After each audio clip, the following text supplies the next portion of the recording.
if we don't learn how to embody for other people, to exemplify for other people what freedom looks like, tastes like, sounds like, smells like, and all the exciting possibilities of it, we reduce freedom to this abstract concept, right? We got to give the world a sense of imagination. Here are the beautiful possibilities that only freedom can create. And when we stir up that hunger, we can have conversations about the kind of system that produces that.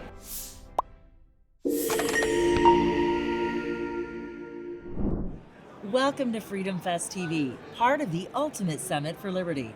I'm your host, Heather Wagenhals, and I'm excited to bring to you my next guest, TK Coleman from the FEE Foundation, or Foundation for Economic Education. Welcome to the show. Hey, it's good to be back. Thanks for having me. It's so great to see you again. I was so delighted to be able to introduce you last year on stage, and now you've got a whole stage of your own this year. What brings you back to Freedom Fest over and over? Oh man, I love freedom, and like anything that is valuable to you, you need to be connected with people who reinforce those values, who challenge you to think more critically and creatively about those values. You just got to have that. It's the community. It's being challenged and challenging. It's being nourished and nourishing, and this is just a great place for that. Yeah. That's one of the things that I like a lot about Freedom Fest, is because it's not just about liberty in the I have to legislate sense. Yep. It's about liberty in the prosperity sense. That's right.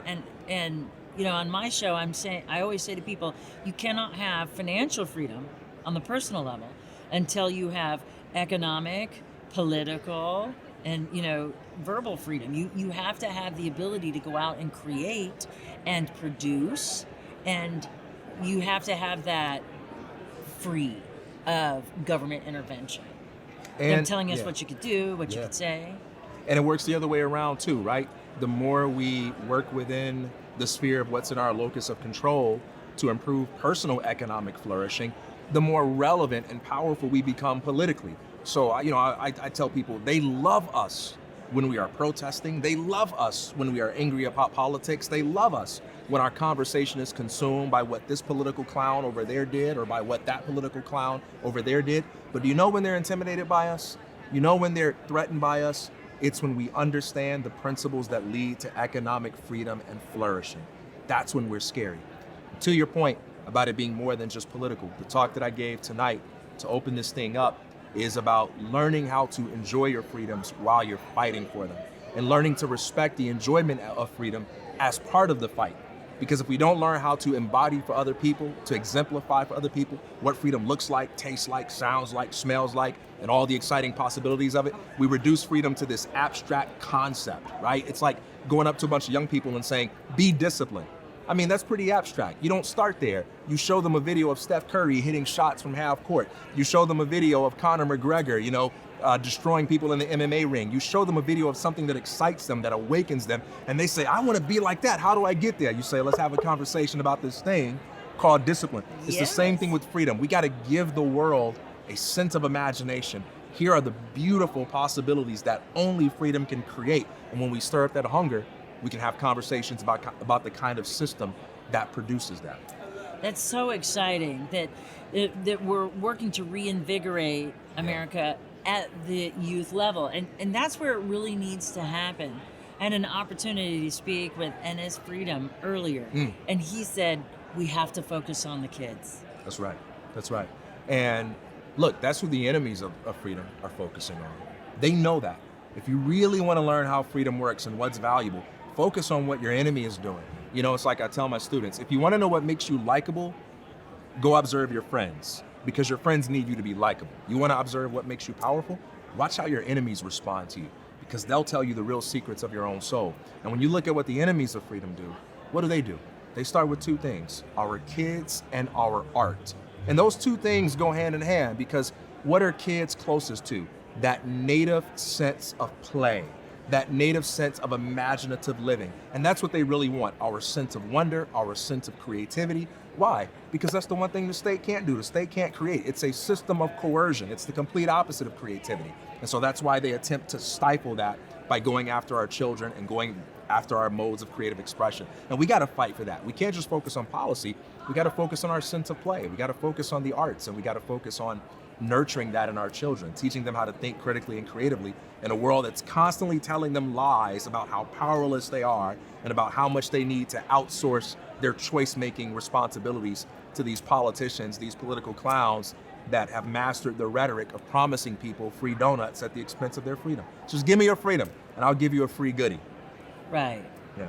And free is momentary. Yeah. Because once the donut's gone, what are you Yeah. going to do? Yeah. Because you have nothing left to sacrifice to get another donut. That's right. Now you're at their mercy. That's right. It's a great illustration. So tell us what else you've been up to. It's been a year since we've had had an opportunity to chat.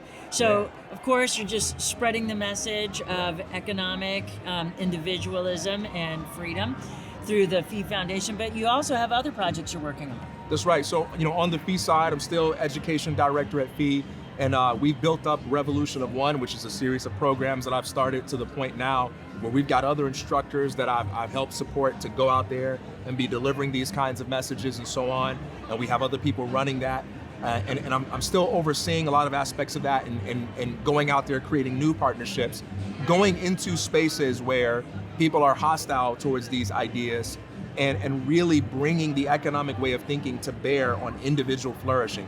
Because people's defenses get up when you start talking about isms. People don't want to hear about capitalism or socialism, but you know what everyone wants to hear about? Themselves. People are interested in themselves. And if you start the conversation about people's own dreams and fears, then you can talk about what the economic way of thinking has to say about that. So I'm still doing all that work, but in addition to that, I've moved to California since the last time we talked, and I've joined the Minimalist podcast. We've created a Netflix documentary called Less Is Now. We've got a weekly show that we do. We also do a lot of live events, and we're looking at the possibility of doing a tour coming up sometime, maybe in the next few months or so. But lots of good stuff cooking, and just enjoying getting out there and talking to people about what it means to come alive, what it means to live freely as a personal philosophy, not something you're waiting on other people to hand to you. Well, that's super exciting. Yeah. So for the rest of the conference, you're over there, you have your own stage now. What are some of the cool things coming up? Oh man, I'm so excited. We've got conversations about the relationship between financial freedom and political freedom, how to improve your own financial literacy and empower your situation there. We've got talks about the arts and about creativity, which you and I love, discussing. We even have talks about identity politics and all those sorts of things. So check out Main Stage 2. Do not forget about Main Stage 2. It's not just going to be me over there cooking it up, but we got a lot of really great speakers and thinkers and panel discussions on lots of interesting stuff. That's so exciting. So if folks want to get involved in any of the things that you do, where can they find you? Oh man, so you can just find me at tkcoleman.com. You can go to fee.org/rev1. You can email me at tk@fee.org. It's a lot of ways to find me. Yeah. Excellent. Well, thank you for being such an awesome guest here.